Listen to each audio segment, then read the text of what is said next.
kind of have these two positions. Some people are saying, okay, so quality score actually still is something that you should be tracking and you should be like looking very closely at it. But a couple of us are starting to look more specifically at the landing page experience column and look at that as the main thing to focus on. Hello and welcome to another episode of the Paid Search NYC podcast. Pretty thrilled today to be joined by Tom Goodwin, who is the founder of a consultancy in the UK called PPC Gameplan. We're going to be chatting about a pretty meaty subject today, quality score, some changes there. But before I dive straight in, which I'm very keen to do, Tom, welcome and thanks for coming on. Thanks, Matt. It's good to be here. Awesome. So before we dive in, we'd like to start off usually with a little bit about what you're doing now, how you got into the industry, and what that path has looked like in between. Sure. So I've been in the game since 2010. So I've worked in kind of 3 different Google Premier partners in that time. Also been the MD of a small kind of regional agency, which we've grown and sold. And then the rest of my kind of career has been working with entrepreneurs mainly. So I've kind of picked up this T-shaped skill set, the kind of growth marketing skill set along the way. As you know, I mentioned at the start, like I've recently set up my own consultancy, PPC Gameplan. That's me and my partner. And we basically do paid search, but then on top of that, lots of other paid media in kind of unusual verticals. So it's quite good fun. Nice. That's awesome. And you mentioned the T-shaped marketer there. It's a term that's been used quite a lot. And I think one thing would be great, just double click on that. So what does that mean when you say T-shaped marketer? Well, I guess, the cynical side of it is if you look at a marketing kind of advert these days, it's like a whole marketing department. So whereas previously you might have had like set people for set silos in a marketing team, these days marketing teams are smaller, they're more agile. The T-shape comes from that kind of growth mindset, Silicon Valley kind of community where the idea is that you have like a real depth of specialism on the T. Which in my case is paid search. So the kind of column of my T is paid search. But then the horizon line on the top is all those other marketing channels that interact with paid search. So that's going to be SEO, paid social, email, affiliates, you name it. Like if you're looking at like a T-shaped marketer these days, you need to know, like, you really need to know your stuff in at least one channel, but then you also need to know how it fits together like a jigsaw. Yeah. Makes sense. How, go a little bit off topic here, but how did you achieve that throughout your career? Because I feel like throughout my career and people I know, there's multiple choices or points where you can choose to go broad or stay specialized. And sometimes it's easy just to stay with what you know and just go deeper. How did you approach that sort of T-shape going broader in those situations? Or did those opportunities just come naturally, or did you have to like force yourself into those to learn more? I think there's a little bit of forced to learn more. Like I had the benefit of having a really good mentor straight after university. He taught me both paid search and SEO together. So I straight away had like a little bit of a start on both skill sets. And that's quite unusual because I think in a lot of agencies, they obviously want you to specialize. So I was part of the Forward 3D story, which was, it's now Assembly, but it's kind of merged over the years. And the reason I left Forward 3D, which was an amazing workplace to be part of, they had, an office bar. They took everyone to Las Vegas for Christmas one year. I was part of that. It was 200 people they put up in a 5-star hotel in that last year. But the core of their work was doing really amazing work for some cool clients. The reason I left was because I was running a team of 6 people just doing Google Ads, primarily a little bit of Microsoft, but realistically just doing Google Ads. And the next step was to run a team of 12 people just doing Google Ads. And I wanted to do more than just one channel. Now this was back in 2013, where if you kind of like dial back that far, actually you could make a whole career out of just doing one channel. Whereas these days, like I think it's more common that you see the careers are developing with like a couple of channels together and then understanding how they integrate. So I had to force it a little bit. I went client side, and that's where I kind of picked up a little bit more of the growth mindset stuff. But yeah, it's It's a question I ask all the teams I've managed recently is like, do you want to, like, where do you want to be next year? Where do you want to be in 3 years? It's like, do you want to specialize or do you want to generalize? And there's usually, people have a gut kind of feeling of what they want to do. Yeah, that's interesting. Yeah, it's a debate that carries on, and probably will carry on, because there's still benefits to both. There's still going to be people, clients out there that really want that specialist, but then there's going to be benefits for more of a generalist. Yeah, can't see that debate ending anytime soon. Cool. Okay, so the subject we had today was quality score and some changes there on the Google side. I guess to sort of add some additional context, this was something you put on LinkedIn 2-3 weeks ago. Noticed a change in Google terms and conditions on the website. Can you talk a little bit about what those changes were? Yeah, sure. So I was actually at a event up in Manchester. So MadFest went up to Manchester this year, which is quite cool, like inaugural event. And I started as you chat to people, you start kind of like hearing how everyone's doing, and I'm hearing the same thing from a few different places, specific to like quality score. So there's loads of changes in the platform at the moment, and there's a lot going on. But specifically on the quality score side, people just have this question as to whether it is actually being degraded over time. So it used to be, and still is, for a lot of people, like a really important factor. It's like one of the main levers you can pull as a specialist, as we talked about, to lower your CPCs. And that's hugely important right now, because like the last few years, most verticals are seeing CPCs rising. And, I've worked with clients that are basically, they are spending millions more as a result of that. And it's the same clicks, the same traffic, but it's more expensive. So naturally they're kind of wondering, as they're handing all this money out to Google, like, okay, so what, why is this happening? What can we do? And competition and other factors like this only kind of explains part of it. I guess like looking specifically at the LinkedIn post, what happened was when I came away from that event, I just thought I'd go and, find out a bit more about this. And I picked up this kind of comment from Anthony Higman. He's a guy who runs AdSquire, which is like a premier partner over in the States.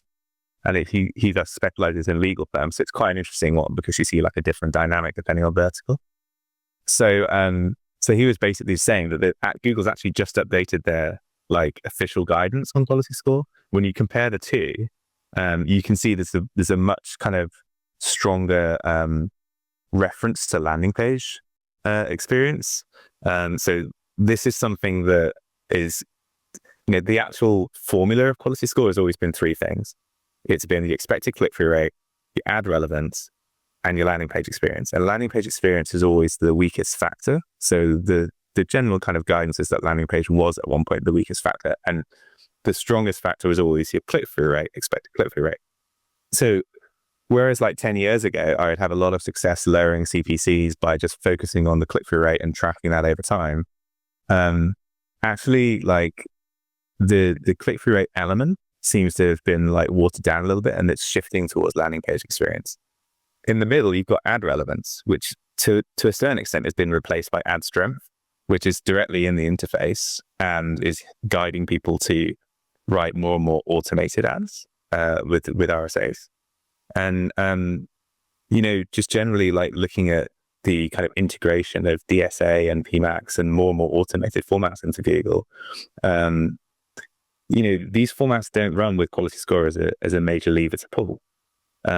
So the kind of rumor that I'm picking up is that landing page experience has replaced quality score more or less entirely as the main thing to optimize.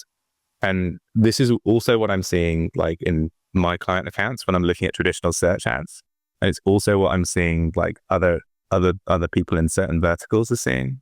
So specifically, if you're looking at the traditional search ads, you should now be focusing a lot more on your landing pages, your landing page experience. And the quality score, easy kind of metric, 10 out of 10, 6 out of 10, 2 out of 10. You used to be able to more or less predict your kind of like, you could plot your CPCs that you'd be paying for that same keyword based on that score. that doesn't seem to be the case in the same way anymore. Instead, it looks more like it's become like a diagnostic. And even if you go into the Google Ads interface, you can see it's kind of hidden away in the background. You have to kind of pull it as a separate column, which a lot of people, they don't even know how to kind of like do that if you're like teaching yourself Google Ads. So it feels like it's falling away into the background a bit, alongside match types and all the other things that have been sunsetted by Google over the years. So yeah, this is kind of like my take on what to do this year. Because at Gameplan, we're always looking at like basically ways to give our clients the edge in pretty competitive markets. I think that's true of a lot of good like PPC agencies and consultancies. They're always looking for something extra that's kind of not out there. So this new explicit reference to landing pages in the guidance from Google is interesting. The line from Google about why they've updated that is that it's just giving greater clarity on the existing auction dynamics. And this is the other take. So some people commenting on that LinkedIn post were saying, well, actually, not a lot's changed, but Google are just updating their guidance. So you kind of have these two positions. Some people are saying, okay, so quality score actually still is something that you should be tracking, and you should be like looking very closely out to lower your CPCs. But a couple of us are starting to look more specifically at the landing page experience column and look at that as the main thing to focus on. Got it. Yeah. I guess even if you just take why would they update terms and conditions or comms around it if nothing was changing, even if you just take that aside, the trajectory around DSA, Search Max, Performance Max, where a lot of the creative we were creating ourselves before is now being handled by the machine. To your point, why would that doesn't make sense that would then be connected to a quality score, because it's all controlled by the platform. So a shift towards that last remaining metric, landing page, which you can still control, Google can't do anything about that, does make a lot of sense. So I think even conspiracy theory aside, that feels like a natural trajectory for all of this. And even if you look at things like PMax, Search Max, DSA, they all use landing page signals to infer what to match to and what to create. So there's just plenty of evidence to show that is really where Google is going to be looking at in terms of quality, a sort of creative, etc. I guess then, how do you approach landing page improvement? Is it, I guess it's content, it's technical SEO, it's on page, it's speed, for the foundational stuff, I guess. Yeah, I mean, like there's resources out there, right? I actually think some of the best landing page people tend to be in the SEO community as well, which is an interesting one, because there you've got this kind of crossover now between the two skill sets, and of course, like they don't always get along. They should do a bit more because it's the same advertising space. The search results page is the same, but every time Google starts sponsoring part of it, then SEO loses out, and PPC people tend to get a bit more space and advertising estate. With landing page experience and landing page speed is an interesting one. So I've got a client at the moment that has very fast loading landing pages, but very poor landing page experience scores. So I'm tackling this right now. It's for a healthcare client, so they can't use all the kind of automated formats for various reasons of regulation, and we wouldn't advise them to do like generally anyway. So it's very important that we kind of tackle what the user is looking for when they land on that landing page. It's, I suppose, the simple way to put it is, do you find what you're looking for? That's really where Google's coming from. Now, whether you call that kind of user experience, or whether you look at specific kind of technical metrics, or you speculate that Google are basically interpreting whether people bounce back to the search results. I think one of the best things to do is to do kind of old-fashioned style, over the shoulder, watching how people navigate your site. You can do that. Like, I remember doing a lot of that at USwitch when I was back in the kind of forward days. They literally get you to navigate the site to find car insurance or phone cover, and they would just record all of it and just work out like how they could improve that experience, whether they could prompt you to search for something to find something. A lot of that is probably where I start data-wise. Obviously, you can look at competitors as well, because we exist in a competitive world. You don't necessarily need to build the world's best landing page. You just need to be better than the person bidding against you. So I'd always advise clients to kind of like, okay, so who's the best in the market, the best in your market?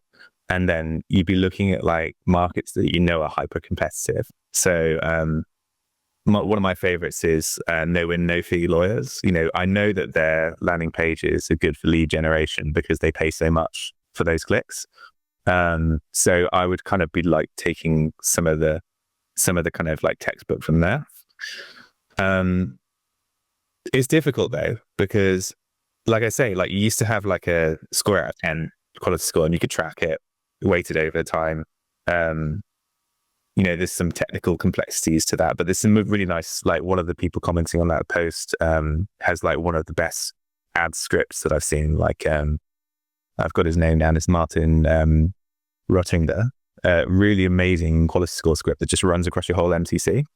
So you just install it. It doesn't need any like setup whatsoever. You just install it and it just tracks your quality score by account, campaign, ad group.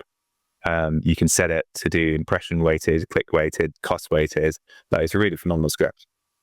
But you get this lovely chart, obviously, which is like going up and down out of 10. With landing page experience, you just have like average, above average, and there's less information there.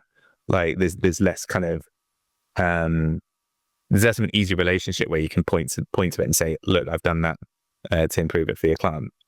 So it feels like Google's becoming a little bit more obscure if it's going to shift the landing page experience. But as you rightly mentioned, it's a huge factor in all the automated formats too. And realistically, it's key, especially like, we're looking at like, in some cases, like 80-85% mobile traffic. And, I think most people have got the mobile page speed sorted now, but you've got basic stuff like, can you navigate it with your thumb, which, some websites still can't do that. Do you have search boxes in the right places, call to actions in the right places? Have you kind of shortened the click chain as much as possible? There's a lot to consider, but there's some great tools out there to help you do it. Yeah, it's a great point on the actual metric in platform is it's not 0 to 10. So it's harder to track that. I don't think you'd be crazy to think that if it was going that way, they might improve the visibility in that metric to make it easier to see how you're performing. I'm trying to remember, I'm sure I've seen on one of the roadmaps, there are additional tools or features in the platform that will help you understand landing page experience or navigation to a better extent. So that again ties into this theory that was, everything's going in that direction. One thing to ask you is, going back to that kind of T-shaped marketer, is it obvious to you what's the additional thing in terms of that across T that you need now going into this world? That is a good question. Probably like the easiest answer to give is AI, because that's also like shaping everything, right? So being able to use the constantly, like it seems like every week there's a new AI tool that you suddenly have to kind of like try out. Being able to integrate that into your workflow is going to make a huge difference. And you can obviously get, AI tools to kind of inspect landing page. If you know how to prompt them in the right way, you can get them to like really try and inspect everything with the deep research.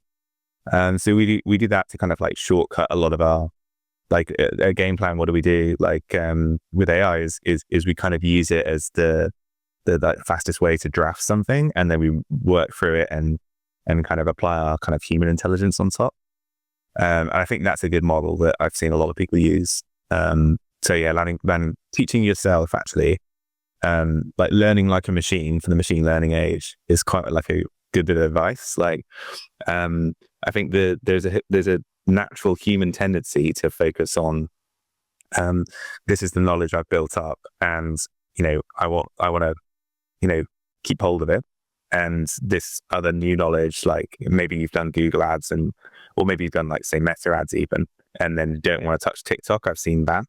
Or like you've done Google ads and you don't want to kind of go beyond the platform. So you don't want to think about anything that happens after the click or before the click. You just want to stay in the platform. Just combining your existing like skill set in something as still technically complex as Google ads, but then combining it with, for example, like better commercial knowledge for your clients. So understanding like, their, what's the word I'm looking for here? Ratios, like understanding their key business ratios, like what kind of things are really going to actually leave them with more money at the end of like the week or the end of the month. Like what kind of things are really going to drive their business forward. That's a really good skill set to have. Landing pages is one of those things where it kind of feels a bit boring to talk about. Like there's not that many people out there who are like, yeah, I'm a landing page expert. But when you actually think about it, it's probably the most logical add-on to a Google Ads skill set, because you're literally you're spending the money and then you're sending that traffic somewhere. So not focusing on the somewhere is a bit of a worry.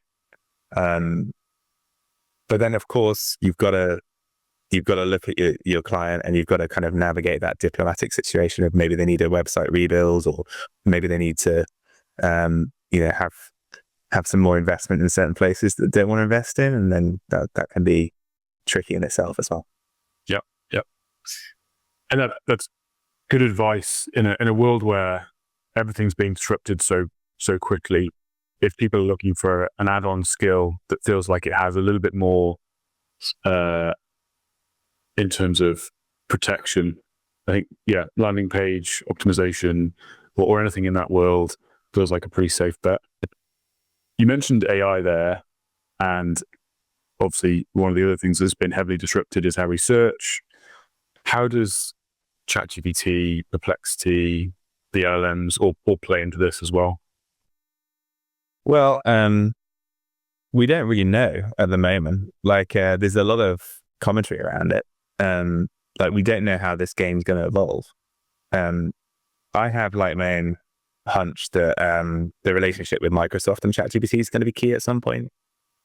People have always speculated that Meta could build a search engine, and if they did, they'd have 5 billion users immediately, more or less. But it didn't work so well with Threads taking on Twitter. So it's hard to know. It's hard to predict the future. But what you can see just based on like the usage of LLMs and the investment going into like AI generally as a result of ChatGPT launching is that something important is happening. And it is going to directly impact all of our jobs one way or another. There's that Sam Altman quote, which is kind of buried in one of his like talks about something else, where he says 95% of what marketing agencies do will be automated. So that's like, you only got one job left out of 20. And now if you apply that to a typical media agency, like maybe you've got 100 people, you're going to need, 5? Are we really set up for that feature?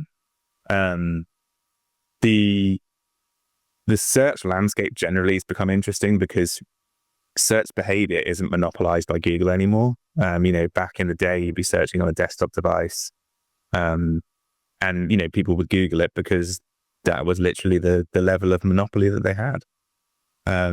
These days, you've got pressures from not just the kind of AI space and the answer engines or LLMs, whatever you want to call it, but you've also got a shifting kind of generational type of search behavior. So you have like, I think it's been well versed so that you have a lot of search migrating to social platforms like TikTok for like restaurants or for travel. Like, it's kind of like, it's not a silo anymore that you can afford to ignore. Like if something is generating a search demand that goes into your keyword research from somewhere outside of that system, then it's probably something worth considering. But yeah, we don't, no one knows the future. Like I always like, kind of like hearing what, people's take is from practical experience, like finding out how people's accounts are performing and why they're performing that way. And trying to kind of like learn from that kind of hands-on. But, I wouldn't know like what would happen if suddenly ChatGPT and Microsoft like tied up a Microsoft Ads partnership, which is one potential future. And then we'd all have to suddenly start learning Microsoft Ads a lot more, which probably right now is about 5 to 10% of your thought process as a PPC person. So yeah, it's going to be an interesting future. Like Google's been in the game now for 25 years. Like it's quite mature as a business. They've got an amazing product. People still call it Google AdWords from time to time, because that rebrand was years ago, but people still think of it as like keywords and ads. But they've got an interesting kind of full funnel proposition now, which I think a lot of people don't use as well as they could do too. Really simple example is like, if your meta ads are working, yes, you should be on TikTok and doing something there too, most likely, but you've also got like YouTube Shorts and demand gen, and you've got to test them. Sometimes they work, sometimes they don't, but for certain verticals and certain creatives, they work phenomenally well, from my experience at least. So yeah, it's an interesting place. But the sad thing is that quality score, like it's been around for a long time. Like it's kind of like a character, it's like a best loved character on a TV show, and they've just kind of shunted it out to the side, and it's like an off-screen death. So I will mourn it if it goes away a broad match modifier. But yeah, we know that the fundamentals of what Google are looking to do is to ensure that the search results are as relevant as possible.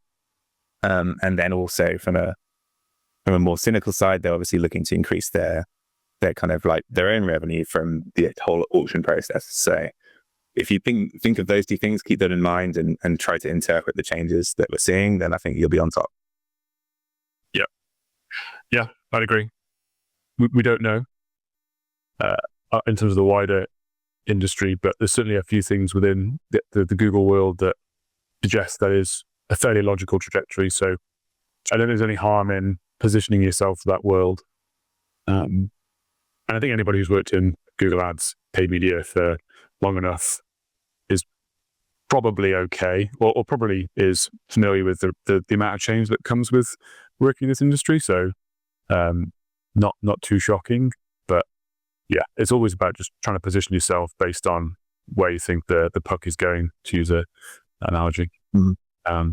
Well, this is great. I think we probably could have gone down even more rabbit holes, like the shift in search behavior. I mean, one thing that came to mind when you were talking there about that change in landscape was like, well, how has Google managed to increase its share price and revenue over the last couple of years whilst it's probably lost demand? So there's so many ways we could go into that.